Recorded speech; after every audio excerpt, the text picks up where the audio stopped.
झिलमिल जी महाराज। राधा वल्लभ श्री हरि। राधे राधे महाराज जी, आपके चरणों में कोटि कोटि प्रणाम। महाराज जी, मैं रायबरेली जिले के प्रसिद्ध शिव मंदिर का प्रधान पुजारी हूँ। लोगों से सुना है कि शिव मंदिर का पुजारी अगले जन्म में कुत्ते की योनि में जाता है। जब से मैं आपको हाँ, प्रतिदिन सुनता हूँ। नहीं, उसका विषय लोगों से नहीं, वाल्मीकि रामायण में लिखा हुआ है कि एक बार जो है एक ब्राह्मण देवता बड़े तपस्वी, वाल्मीकि रामायण में हमने स्वयं स्वाध्याय में पढ़ा था बहुत वर्ष पहले, तो वो भिक्षा मांगने गए तो उनको भिक्षा में कुछ नहीं मिला, तो गुस्सा में आ रहे थे तो डंडा हाथ में था, एक कुत्ता पड़ा था, उसकी खोपड़ी में 2-4 डंडे जमा दिए। कुत्ते ने भगवान के दरबार में जाकर के कहा, प्रभु मेरी क्या गलती थी, मैं तो श्वान हूं, मार्ग में ही तो पड़ा रहूंगा ना। इन ब्राह्मण देवता ने बिना किसी कारण के मुझे 4-5 डंडे मारे, देखो मेरी खोपड़ी में। भगवान तो सब जीवों की भाषा जानते हैं ना, तो भगवान ने कहा मेरे दरबार में ब्राह्मणों को दंड नहीं दिया जाता, आप ही निश्चय करो कि इनको क्या दंड दें। तो उनका प्रभु यहाँ का जो बहुत श्रेष्ठ कलिंजर पर्वत है उसमें जो आश्रम है उसका इनको महंत बना दीजिए। बोले तुम तो दंड दे रहे हो या वरदान दे रहे हो? बोले प्रभु मैं पूर्व में महंत ही था, इसीलिए मैं आपको कह रहा हूं कि जब महंत बनेंगे ना और मनमानी आचरण करेंगे और भगवत अर्पित बिना किए जो भगवान के लिए आता है वो खाएंगे तो कुत्ता बनेंगे, तो हमारे जैसा इनको भी पता चलेगा कि श्वान योनि में कितना कष्ट होता है। इसका रहस्य आप समझ पाए? इसका रहस्य ये है कि जो भगवान के अर्पित करने के लिए आता है, वो आप शिव मंदिर की केवल बात नहीं है, किसी भी मंदिर की बात है। ब्रज के भक्तों में चरित्र आता है। एक दिन एक विरक्त संत जो गुफा में भजन करते थे, क्योंकि जैसे गिरिराज जी है, नंदगांव है, बरसाना, यहाँ पर्वत हैं तो यहाँ गुफाएं भी हैं, संत जन एकांतिक भजन, तो वो भिक्षा मांग के आ रहे थे, पीछे से आवाज है, बाबा सुन, अगर मुझे थोड़ा टुकड़ा दे दे तो मेरी प्रेत योनि से मुक्ति हो जाए। तो ऐसे मुड़ के देखा तो कोई नहीं दिखाई दिया, एक कुत्ता दिखाई दिया, तो उन्होंने लगा शायद ऐसे कानू। फिर अब बाबा सुनो ना आए, तो फिर मुड़ के देखा कौन हो तुम? तब बोले कि जो मैं कुत्ता रूप दिखाई दे रहा हूं मैं नंदालय का पुजारी हूं। तो उनका प्रभु आप तो भगवत पार्षद हैं, आपकी ऐसी कैसी? तो उनका लाला के लिए अमनिया आता था, बिना भोग लगाए हमने उसको प्रयोग किया, तो उसके दंड में अगर आप अपनी जूठन करके दे देंगे तो अभी मैं मुक्त हो। तो बोले भैया यदि तुम्हें भगवत प्राप्ति हो रही है, दोष से मुक्त, तुरंत जूठन करके उन्होंने दे दी। बात यहां समझनी, शिव मंदिर ही नहीं, किसी भी मंदिर में आपके पास शिव जी के लिए जो कुछ आया है आप उनको अर्पित कर दिए, इसके बाद जो प्रसाद रूप से आप सेवन करते कभी आपकी दुर्गति नहीं हो सकती। लेकिन आया मानो जैसे जो भी वस्तु आई और आप उसे अपने प्रयोग में बिना स्वामी को अर्पित किए, फिर वो अपराध बन जाएगा। ऐसा नहीं है, हम उन्हीं के उपासक रहे हैं, उन्हीं के हैं। आए मुक्ति तो, अरे मुक्ति तुम यार, बहुत शिवलिंग है। अरे उनकी बात जाने दो, हम कह रहे तुम अंगूठे में ऐसे भावना करके करो अभिषेक, मुक्ति हो जाएगी। शिव भावना तो करो तुम, बालू की शिवलिंग नहीं बनाया जाता।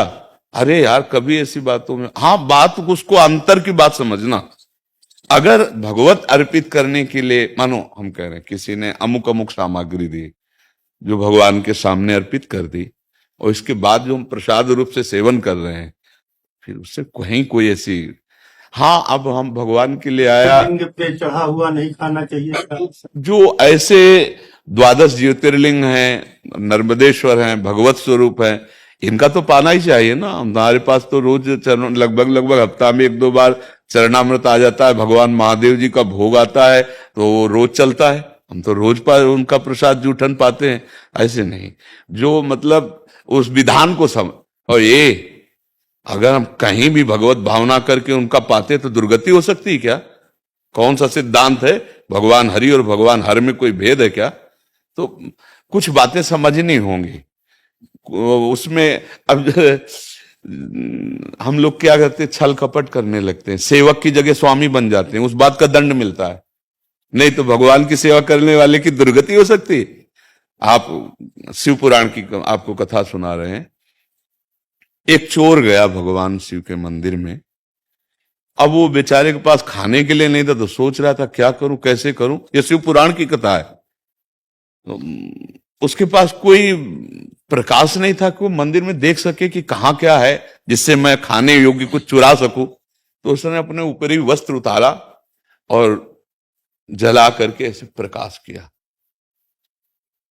वहां उसको भगवान के जो कुछ आरती पूजा के पात्र थे वो उठा ले गया, मरा। जब मरा तो भगवान शिव के मंदिर में एक कुछ मिनट प्रकाश करने के प्रभाव से उसको भगवान शिव के सामने पेश किया गया। यमराज ने भगवान शिव के सामने कि आपके मंदिर केवल इतने पुण्य, वो पुण्य नहीं है, वो तो चोरी के लिए प्रकाश। वह एक कुबेर बना, पढ़ के देख लेना, शिव पुराण में लिखा है। शिव पुराण में जब उसको भगवान शिव ने कहा इसको राजा बनाया जाए, तब उसकी स्मृति जागृत हुई कि एक वस्त्र को जलाने के प्रकाश से मुझे राजा पूरे नगर में शिवालय होना चाहिए और हर शिवालय में अखंड घी का दीपक होना चाहिए। उसके परिणाम स्वरूप कुबेर पदवी में आज भी बैठे हुए भगवान शिव के मित्र बने। यार, भगवान शंकर जैसा उदार दाता और उसकी सेवा करने वाला नरक को प्राप्त हो कुत्ता बने। कहाँ की बातें पढ़ ली, किससे सुन ली?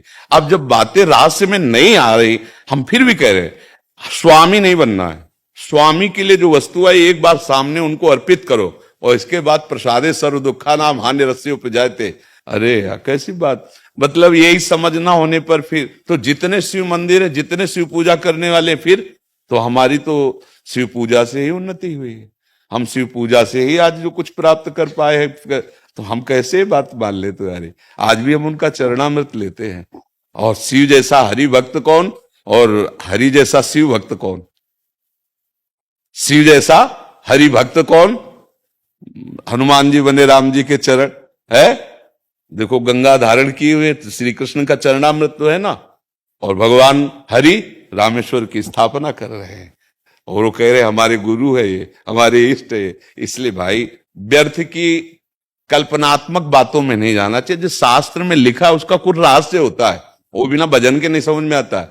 शास्त्र तिजोरी है और जहां तिजोरी होती है वहां भूल भुलैया के कई मार्ग रखे जाते हैं कि वहां तक असली आदमी पहुंच पावे, नकली ना पहुंच पावे। तो शास्त्रों का रहस्य बिना तत्वबोध हुए या भजन किए नहीं समझा जा सकता। उसमें लिखा है उत्तर की तरफ, लेकिन घूम के वहीं से पश्चिम की तरफ जाना है तब वस्तु मिलेगी। अब वो अनुभवी है नहीं तो उत्तर की बात केवल करता रहेगा, पश्चिम को मुड़ने वाली पता ही नहीं। इसलिए कहा जाता है कि बिना गुरु के ज्ञान नहीं होता, बोध नहीं होता। तुम निश्चिंत रहो और भगवान शिव की आराधना करो और सेवक रहो। सेवक है, हम एक बूंद पानी भी उनको अर्पित किए बिना नहीं पी सकते। बस तुम्हारी जय हो जाएगी, कोई पराजय नहीं कर सकता। और जहां हम स्वामी बन जाते हैं प्रायः, क्योंकि प्रभु कुछ बोलते तो है लैला, तो लगता है कि अजय आया कि आप ये चढ़ा दीजिए, प्रभु को आप दे दीजिए। बिल्कुल ये अब वो हमारे बाप की वस्तु हो गई, क्योंकि हमारे स्वामी है ना प्रभु, अब उनके चरणों में अब हमारा सेवक अधिकार इन्हीं से चल रहा है। समझ रहे ना? और अगर ये हुआ कि भाई हाँ ठीक है, अब इसका हिसाब तुम्हें देना पड़ेगा, तुम्हारी जेब में गया ना, अब तुम्हें हिसाब देना पड़ेगा। ऐसे ही हर एक वस्तु, बस ये सावधानी हट गई तो गिर जाओगे, नहीं किसी की ताकत नहीं कि गिरा दे। भागवतिक जीवन निर्वाह के लिए फिर कोई परेशानी नहीं, भगवद अर्पित जीवन ऐसा। फिर तो देखो, आप धामों में देखो ना। अच्छा, आप तो कहीं किसी एक पवित्र जगह का नाम ले रहे हैं, हम तो काशी की बात कर रहे हैं, जहां घर घर शिवालय है। घर घर शिवालय है, बिना उनके भोग लगे, बिना उनका प्रसाद पाए कोई जी नहीं सकता काशी में। जैसे यहाँ कहीं भी भोग लगाओ जय जय श्री राधे बोलना पड़ेगा, महारानी जी का धाम है, ऐसे काशी भगवान शिव का घर है। कोई घर ऐसा नहीं जहाँ शिवालय ना हो, कोई घर ऐसा नहीं जो उनकी जूठन न खाता हो। फिर सब क्या होगा ये जो आप बोल रहे हो? अगर सब हो तो फिर क्या होगा? और हर को मोक्ष मिलेगा। काशी नाथ का जो सेवक है वो मुक्ति दाता है, ऐसा खिलवाड़ ले है। और ऑर्डर डाले यार, एक चुल्लू जल में बिक जाने वाले महादेव जी है, उनके सेवक को भय हो कि हमारी मुक्ति होगी कि नहीं, क्या होगा कि नहीं, ऐसा नहीं सोचते।